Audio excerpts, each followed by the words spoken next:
Welcome to step 13, identifying a net worth goal. So as we addressed in part 1, visualizing your dream, your why, your what's, your goals, how you'll celebrate those goals, and many other aspects of your financial objectives. Well, certainly by this point, you should start to see that those goals and objectives come to fruition once we address and recognize our current state of things. But again, we need to set goals for ourselves. Part of that is setting a net worth goal. I often say that part of financial independence is graduating from a sense of value derived from your paycheck or how much you make per year and getting to a sense of value derived from your net worth. After all, you could be making $250,000 per year, but if you're not saving it effectively, if you're spending it on things you don't need, if you're not translating what you're making to what you're worth, well, then you're not worth much at all then. So instead, what I want you to do is now that you've calculated your net worth, I want you to set goals around that net worth.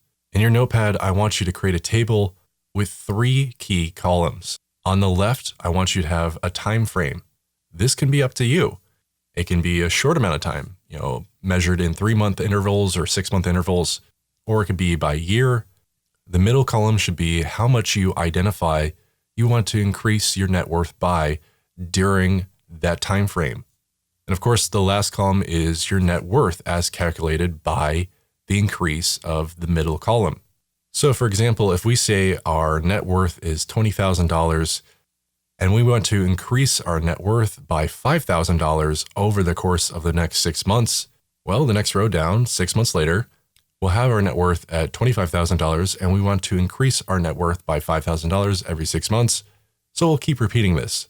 But instead of a fixed increase, maybe you want to do a relative increase. Maybe instead, every 6 months, you want to increase your net worth by 20%. And another effective way I've seen for people to map out net worth goals is to not define it just in terms of months to the future or years to the future, but instead by age. By age 35, I want this net worth. By age 40, I want this net worth. And identifying how much you need to increase your net worth to get to that point. And of course, if your net worth is negative, we need to have a very different conversation centered around debts and how to pay off those debts effectively, which we'll do in part 4 of this class. So for the Ready Set plan of this step, I want you to be simple, realistic, and just like how you define your goals by starting with big objectives and then breaking them down, we want to do the same thing with our net worth and the relative increase we want to apply to it. Don't worry just yet about how you want to increase your net worth. It's a very different thing to have $5,000 of liquid cash be your increase versus having your net worth increase by $5,000 in assets. But regardless, right now, all we worry about is where you are and where you'd like to be. This is taking the goals that we set in part 1 and putting them into financial number terms.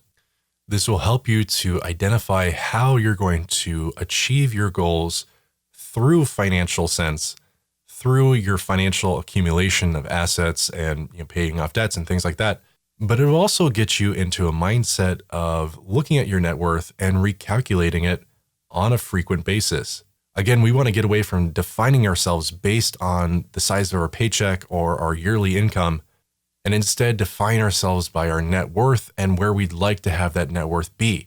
Lastly, we want to use our net worth as a progress tracker for how well we're doing financially. Having the hard data around this will help you better plan, better manage, and better set future goals for yourself. So let's wrap up part 2. In this section of the course, we talked about how to track your expenses, how to understand your net worth through your debts and your assets, and how to set goals around your net worth so you can start to take the goals that you set in part 1 and translate them into financial sense and how to track them in numbers. So now let's move on to part 3.